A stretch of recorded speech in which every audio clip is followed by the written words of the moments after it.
Odi. Karibu mzee. Wenyewe nimewakuta huko ndani. Ndio. Hamna hata salamu mzee. Shikamoo baba.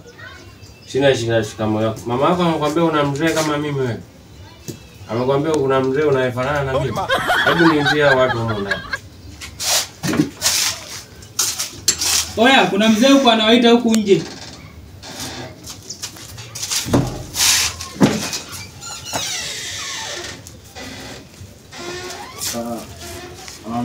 Mzee shikamoo. Sina shikamoo yenu. Mimi vijana nawadai karibia mwezi mzima sasa hivi umekata. Hamtaki kunipa ya yangu. Mimi nataka matafuta uchaji. Yaani na mara hiyo tunashikana gatu ya kuifuata mpaka kana. Wewe kijana wewe, unaitwa nani kwanza? Wewe kijana unaitwa nani? Kana gani Elina hana mara.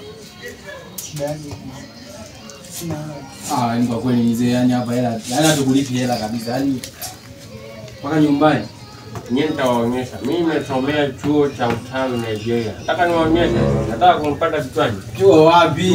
Kwala tu mzee wewe. Kupeleka kwa yangu kwala tu wewe. Chuo wapi? Wewe mdomo unampoteza nani? Oleto kwa wewe kijana mdomo utapenda nani mzee? Nakwambia nini? Una mdomo wewe. Mbona unajificha sasa? Leo na mara hiyo kile kama nini? Kijana, njoo hapa. Sasa wale wako wanawadai. Hela. Tunadai shilingi mzee. Nawadai huku. Wamechukua wamekopa sigara zangu, wanakopa sigara bure bure. Hata utoa. Toa haraka. Toa lete yote, leta utakupoteza. Ubavu wewe. Mzee. Unasemaje? Rudishie ndugu zangu. Kwa sababu wamenipa hela yangu. Ngoja niwarudishe. Warudishe.